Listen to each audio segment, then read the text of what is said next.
Kisah dimulai dengan menampilkan seorang pria yang terbangun di tengah jalan, menyadari bahwa diri baru saja mengalami kecelakaan dan untungnya pria itu selamat. Di saat yang sama, seorang pria lain muncul, merupakan pengendara sepeda motor yang ditabrak. Meskipun sempat merasa heran, tapi pada intinya mereka berdua selamat. Entah mengapa, si pemotor tak terlihat begitu senang, padahal tubuhnya bahkan tak mengalami luka sama sekali. Pemotor meminta agar mereka mencoba mengingat kembali peristiwa terakhir kali, kira-kira kecelakaan seperti apa yang mereka alami. Kemudian di tengah kebingungan, si pemotor pun mengungkap bahwa mereka telah pergi dari dunia. Ya, apa yang sebenarnya terjadi? Selamat datang dan selamat berjumpa kembali bersama saya Teguh Gusto. Bagaimanapun kabar dan dimanapun kalian berada, tidak ada yang mengetahui kapan saat-saat terakhir kita. Oleh karena itu, selalu dan tetaplah berada di jalan kebaikan dan jauhi semua keburukan. Seperti biasa, saya akan bercerita tentang sebuah film yang mana kali ini berjudul Pandemonium, sebuah film yang rilis pada tahun 2023, disutradarai oleh Quarks, serta dibintangi oleh para aktor yang tentunya kalian kenal, ya kalau berdomisili di negara Mbappe sana. Baik, tidak usah berlama-lama, segera siapkan kopinya dan mari kita lanjutkan cerita.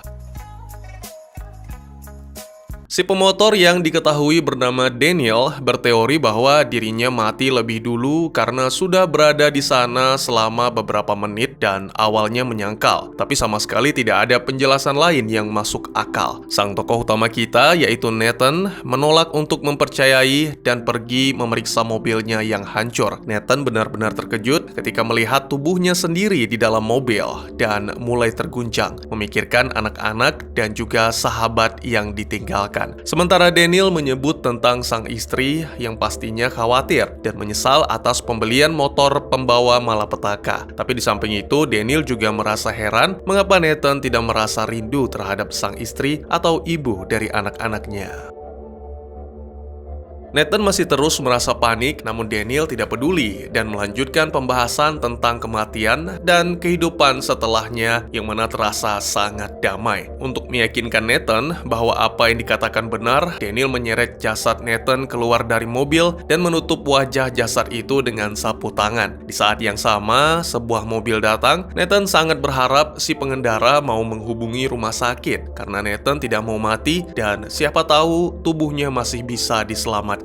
Namun apa yang dilakukan si pengendara itu sangatlah hina, bukannya membantu, tapi dia malah mengambil uang dari dompet Nathan. Kini mau tidak mau Nathan harus menerima kenyataan bahwa dirinya adalah arwah yang gentayangan atau hantu dan bertanya-tanya apakah selanjutnya penghakiman akan datang. Pada momen ini, Nathan mengaku menghabisi sang istri tetapi bersumpah itu hanyalah suatu bentuk akan belas kasih. Sebelum bisa menjelaskan lebih lanjut, tiba-tiba saja Daniel mendengar alunan musik yang damai dan merdu dan bersamaan dengan itu muncullah pintu putih. Lalu seketika seluruh area tersebut tertutup salju. Daniel bersumpah mendengar suara musik yang diyakini berasal dari pintu putih tersebut. Tapi Nathan sama sekali tak mendengarkan apapun. Penasaran, keduanya mulai melangkah ke arah pintu putih. Akan tetapi, tiba-tiba saja pintu lain berwarna merah muncul di belakang mereka. Seketika, Nathan mendengar jeritan yang mengerikan dari sana dan kali ini Daniel tidak mendengar teriakan tersebut. Keduanya pun menyimpulkan bahwa pintu putih adalah gerbang menuju surga, sedangkan pintu merah adalah menuju neraka. Ini menandakan bahwa Nathan akan dihukum atas dosa menghabisi istrinya. Kepanikan kembali dialami Nathan, sehingga melanjutkan penjelasan bahwa saat itu sang istri sedang mengalami sakit parah dan Nathan hanya bermaksud untuk mengakhiri penderitaannya. Daniel mengaku tak berhak untuk menghakimi, yang dia inginkan hanya berjalan ke pintu putih untuk meraih surga. Namun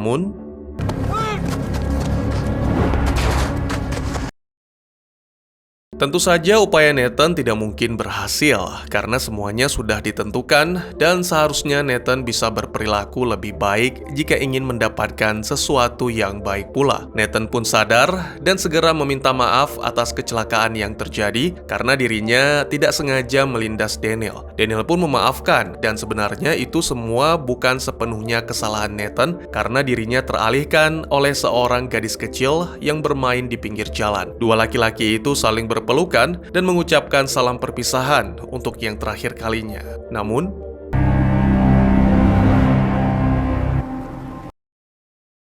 beberapa kali dicoba pun, Daniel tetap gagal dan seketika suara musik hilang dari pendengarannya berganti suara teriakan yang menyeramkan. Tiba-tiba saja terdengar suara lain dari belakang mereka dan bersamaan dengan itu seorang gadis kecil muncul, yang mana berarti gadis yang sebelumnya dilihat Daniel juga meninggal dunia. Gadis itu menyebutkan bahwa sebuah sepeda motor menabraknya, tidak ada pilihan selain mengaku. Ya, Daniel mengatakan bahwa dirinya mabuk berat dan bersikeras mengemudi, membuat Nathan menegaskan bahwa itu bukanlah kecelakaan yang tidak disengaja, melainkan karena kecerobohan Daniel sehingga menewaskan seorang anak tak berdosa.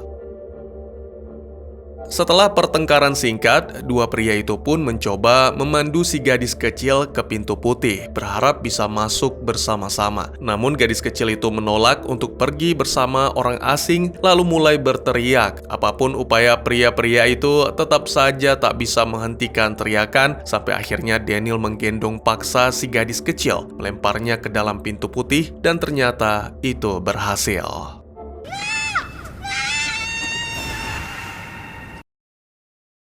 Setelah itu, keduanya menyadari bahwa kini sudah waktunya bagi mereka untuk memasuki pintu merah yang sejak tadi terbuka. Daniel sedikit ragu, menyatakan bahwa dirinya membutuhkan sedikit dorongan atau paksaan. Nathan sama sekali tidak keberatan dan dengan senang hati melakukan.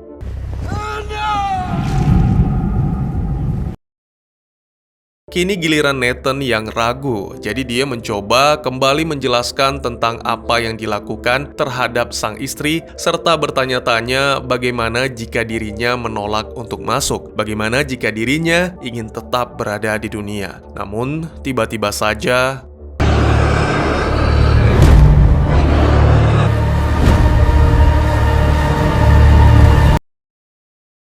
kemudian Nathan tiba di neraka, di mana ia menemukan ribuan jiwa tergeletak tak berdaya. Tak jauh dari tempatnya berdiri, Nathan menemukan gadis kecil yang membuatnya berlutut karena terkejut. Ketika meraih tangannya, Nathan mendapatkan suatu penglihatan tentang latar belakang gadis itu. Diketahui gadis itu bernama Jean, dan ada bayangan mengerikan seperti tanaman yang mengikutinya kemanapun. Sulit tidur bukanlah hal yang baru bagi Jean, karena kedua orang tuanya selalu bertengkar. Sang ibu ingin membantu Jean, sementara sang ayah menghindar karena takut terhadap gadis itu dan berpikir seharusnya mereka mendapat perlindungan.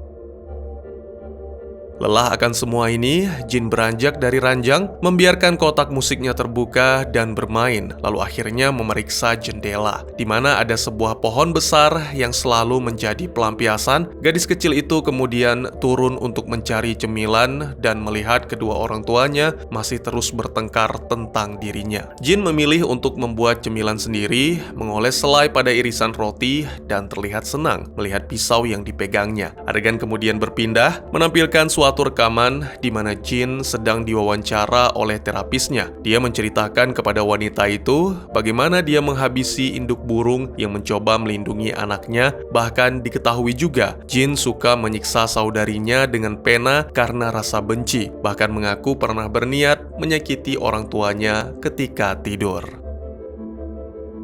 Sejak saat itu, setiap malamnya Jean selalu dikunci di dalam kamar oleh orang tuanya. Terapis kemudian ingin membahas lebih detail tentang apa yang Jean lakukan terhadap adiknya, namun Jean menolak dan hanya diam. Adegan pun kembali menampilkan rumah. Di keesokan paginya, terlihat Jean berada di meja makan menuntut sarapan pagi, tapi tak ada seorang pun yang datang. Beberapa menit kemudian, gadis itu ditampilkan baru saja meninggalkan dapur sambil menikmati sereal. Di dekatnya terlihat ayah dan ibu tergeletak tak bernyawa. Gadis itu mendekati untuk memastikan lagi bahwa mereka benar-benar berakhir, kemudian mengecup ibunya sambil mengucapkan salam perpisahan. Selanjutnya, dia membuat lebih banyak roti dengan selai dan pergi ke ruang bawah tanah yang anehnya terlihat seperti gua besar. Dia memberikan makanan itu kepada temannya, Tony si monster. Jin menuduh Tony yang telah menghabisi kedua orang tuanya. Tapi Tony menyangkal, dan setelah Tony makan, Jin mengajak Tony ke atas karena kini kedua orang tuanya telah tiada, jadi Tony bisa tinggal di tempat yang lebih layak. Saat berkeliling, Tony merasa kagum akan indah dan hangatnya matahari yang belum pernah ia rasakan sebelumnya. Jin kemudian membawanya ke kamar mandi dan mengajarinya cara membersihkan diri. Beberapa waktu kemudian, Tony sudah terlihat bersih dengan pakaian yang rapi. Kini Jin memintanya untuk membantu memindahkan mayat ayah dan ibu, tapi sebelum itu, Jin mengungkapkan bahwa dirinya ingin memberikan sebuah persembahan terakhir. Gadis itu berimajinasi memainkan sebuah drama di atas panggung dengan sorakan penonton yang begitu riuh. Dia menceritakan kisah di mana pada suatu hari bangun tanpa adanya sarapan dan itu memancing suara gelak tawa penonton, lalu mengeksekusi Tony atas kejahatan yang dilakukan. Tony lagi-lagi menyangkal dia tidak menghabisi siapapun, bahkan tak memiliki ingatan tentang keberadaannya sebelum muncul di gua. Tapi Jin sama sekali tidak peduli akan hal itu.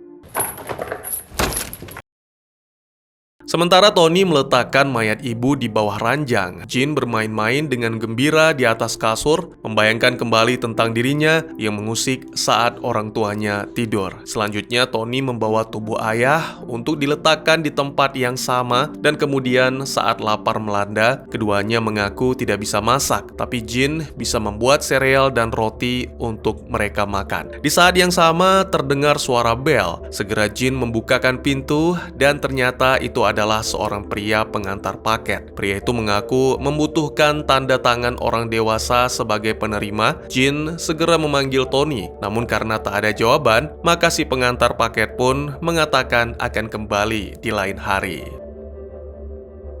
Secara putus asa, Jin mencari Tony yang sejak tadi tidak menjawab. Saat berada di lantai bawah, terlihat gambar-gambar menyeramkan hasil karya Jin selama bertahun-tahun. Lalu ketika kembali ke kamar orang tuanya, Jin akhirnya menemukan Tony. Namun,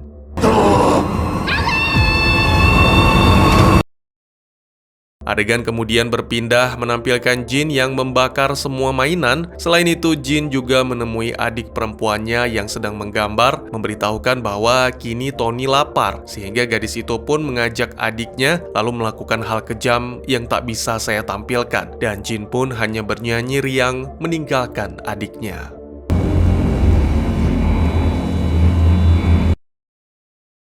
Kembali ditampilkan neraka di mana tokoh utama kita bergidik ngeri melihat semua kenangan tersebut dan memutuskan untuk merangkak pergi. Selanjutnya Nathan menemukan seorang gadis remaja bersama ibunya. Pria itu kemudian menyentuh tangan mereka dan seketika kenangan ibu dan anak pun muncul dalam pikiran Nathan. Ditampilkan sang ibu yang diketahui bernama Julia sedang menahan tangis sembari memanggil putrinya yang tidak menjawab. Kemudian dia melihat noda darah yang telah mengering pada meja. Ketika menghapusnya, wanita itu malah merasa semakin buruk. Julia kemudian pergi ke kamar mandi, mengeluarkan tubuh putrinya bernama Chloe dari bak mandi yang penuh darah. Dia terus menangisi Chloe sembari menyeret tubuh gadis itu ke meja makan. Julia pun menghidangkan sarapan untuk mereka berdua dan mulai berbicara tentang rencana berlibur bersama.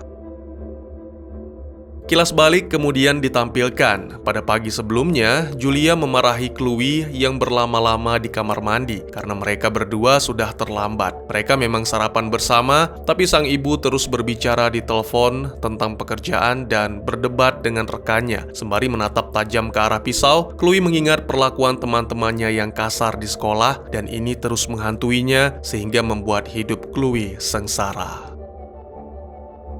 Ketika waktunya berangkat, Chloe berusaha menjelaskan bahwa dirinya sudah tidak mampu lagi menahan diri dan ingin pindah ke sekolah yang lain. Julia memang menenangkan, tapi terkesan meremehkan dan merendahkan. Bahkan setelah melihat Chloe meneteskan air mata, Julia menganggap putrinya berlebihan, sehingga Chloe pun tak tahu lagi bagaimana menjelaskan masalah yang dihadapi kepada sang ibu.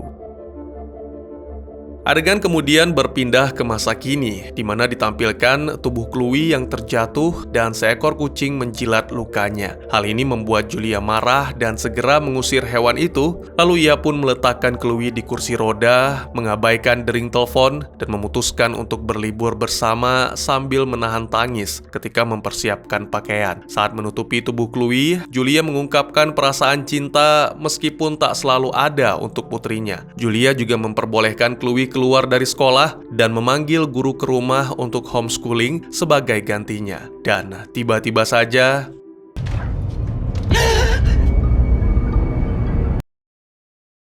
kejadian ini memicu ingatan tentang Chloe yang dijahati oleh siswa-siswa lain ketika berada di toilet. Chloe dihina dan diperlakukan dengan sangat kejam, bahkan salah satu dari siswa jahat merekam momen tersebut untuk menyebarkannya ke media sosial. Kembali ke masa kini, seorang wanita yang merupakan tetangga datang mengaku mendengar teriakan, mengira sesuatu telah terjadi. Dengan panik, Julia mengatakan bahwa mereka akan pergi berlibur dan mencoba mengakhiri percakapan. Namun si tetangga segera merasakan ada yang tidak beres dan langsung menerobos masuk. Wanita itu benar-benar terkejut melihat kondisi Chloe.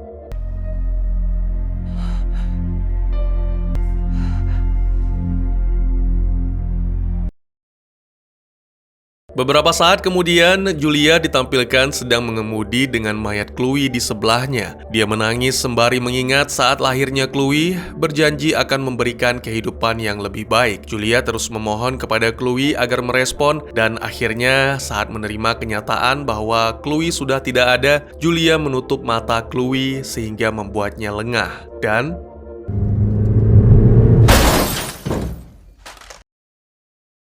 setelah kilas balik yang menampilkan kematian Chloe, Julia pun terbangun, menyadari petugas menolongnya. Sementara petugas lain mengeluarkan mayat Chloe, yang mana mereka mengira Chloe meninggal dalam kecelakaan tersebut dan segera memasukkan gadis itu ke dalam kantong mayat.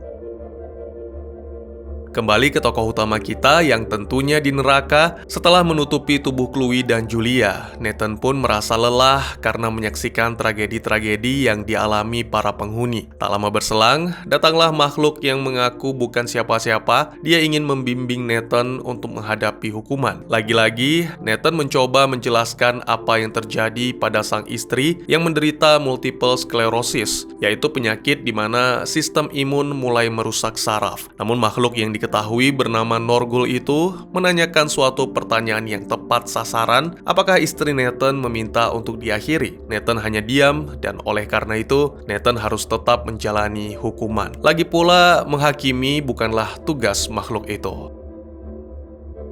Kemudian Norgul mulai membimbing Nathan ke area lain sambil menjelaskan bahwa langkah pertama dalam siksaan abadi adalah isolasi, sehingga jiwa-jiwa bisa melupakan kenangan dari kehidupan sebelumnya dan menjadi roh yang benar-benar bersih dari penderitaan dan keputusasaan. Nathan melewati pintu lain dan muncul di sebuah ruangan gelap dengan beberapa orang yang tergeletak. Norgul menjelaskan bahwa isolasi akan berlangsung selama 40 abad atau 4000 tahun, yang mana itu tidak ada apa-apanya dibandingkan dengan penderitaan yang akan datang sesudahnya. Nathan berusaha memprotes, tapi Norgul segera pergi, dan bersamaan dengan itu, pintu masuknya pun lenyap.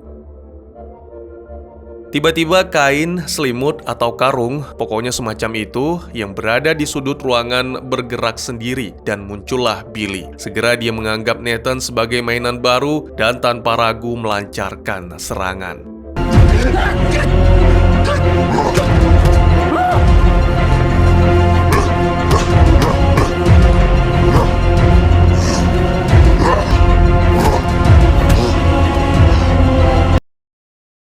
Seketika Nathan tidak bergerak lagi, yang mana membuat Billy berteriak frustasi. Hancurnya jiwa menyebabkan Nathan bereinkarnasi, ditampilkan di dunia manusia. Seorang ibu melahirkan bayi yang sehat. Norgul menjelaskan bahwa Billy secara tidak sengaja mengirim jiwa berdosa kembali ke dunia manusia, yang mana menciptakan orang-orang yang bangkit untuk melawan Tuhan. Norgul menghukum Billy dengan memenggal kepalanya, dan besok tubuh Billy akan tumbuh kembali, yang mana membuat Billy bisa datang ke dunia manusia. Billy mendapat tugas baru, yaitu membawa kembali jiwa Nathan.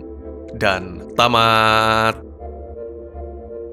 Ya, Pandemonium adalah sebuah film yang menimbulkan lebih banyak pertanyaan daripada memberikan jawaban. Ini adalah film horor dengan jenis yang aneh, menampilkan monster-monster yang menyentuh hati dan sopan, serta manusia yang ternyata lebih mengerikan daripada monster atau iblis manapun. Para aktornya, meskipun saya tidak kenal, tapi cukup menarik untuk disaksikan. Dan yang paling menarik bagi saya adalah pemeran Jin. Dia bisa memerankan gadis kecil psikopat dengan sangat luar biasa. Karakter Nathan juga tidak kalah menarik. Selain alasan tokoh utama, Nathan karakter yang penuh kebingungan dan putus asa. Ini terlihat jelas di wajahnya, tetapi tetap saja tidak mau bertanggung jawab atas tindakan yang dilakukan semasa hidup. Setelah dipaksa masuk oleh makhluk atau monster menyeramkan yang terbentuk dari kumpulan jiwa-jiwa berdosa, Nathan tiba di tempat yang sepertinya dingin dan penuh abu. Sebenarnya saya ragu apakah ini neraka ataukah tempat penyucian. Sang pembuat film membiarkan hal ini terbuka untuk interpretasi penonton. Dan kemudian dimulailah penderitaan awal di mana Nathan menyaksikan dosa-dosa yang dilakukan jiwa-jiwa terkutuk semasa hidup. Pandemonium sepertinya mengambil tema eksplorasi mengenai kebaikan dan kejahatan dalam diri manusia, terutama dalam konteks hukuman di akhirat. Film ini menunjukkan bagaimana orang jahat dengan seenaknya melakukan tindakan mengerikan, sementara orang-orang yang tidak bersalah menderita dalam pengadilan yang tampaknya tidak adil di dunia setelah kematian. Interpretasi saya terhadap cerita ini dan tema utama Pandemonium adalah bahwa film ini menggambarkan alam semesta sebagai sebuah birokrasi yang bergerak tanpa ada panduan yang jelas. Dunia dalam film ini, termasuk gambaran akhirnya, terasa seperti kuburan yang kosong dan tempat penyiksaan tanpa henti. Pesan yang disampaikan adalah bahwa tidak peduli seseorang telah melakukan kesalahan atau menjalani hidup dengan baik, pada akhirnya hasilnya akan sama saja. Ini menyoroti ketidakadilan yang mungkin ada dalam kehidupan setelah kematian. Meskipun menampilkan karakter-karakternya yang sangat mengerikan, Pandemonium tetap menunjukkan momen-momen kemanusiaan dan kebaikan. Bahkan dalam karakter-karakter yang paling buruk, masih ada aspek-aspek kemanusiaan yang muncul. Film ini tidak hanya mengeksplorasi horor dan keputusasaan, tapi juga menyelami sisi-sisi kemanusiaan dari karakter-karakternya. Secara spesifik, film ini dapat dilihat sebagai studi karakter yang tidak mencoba menghakimi tindakan atau sifat-sifat karakternya. Sebaliknya, film ini fokus pada pengembangan cerita dan penggalian tema-tema seperti keputusasaan dan keabadian yang bergema. Melalui pendekatan ini, Pandemonium menggali lebih ke dalam dinamika karakter, menunjukkan bahwa bahkan di tengah kengerian dan penderitaan, potongan-potongan kecil dari kebaikan dan kemanusiaan masih tetap ada. Pandemonium merupakan sebuah film yang membingungkan dan menuntut keterlibatan yang intens dari penontonnya. Struktur cerita dan karakter yang sangat menarik namun di luar norma sehingga menuntut penonton untuk tetap fokus sepenuhnya. Film ini tidak mengikuti aturan konvensional dalam pengaturan cerita, dengan cerita-ceritanya yang agak panjang, tidak dimulai atau diakhiri dengan cara yang biasa. Pandemonium tidak memberi jeda yang jelas antara segmen-segmen cerita, melainkan mengalir terus dan mengharapkan penonton tetap mengikuti alur tanpa arahan langsung kapan harus berganti ke bagian berikutnya.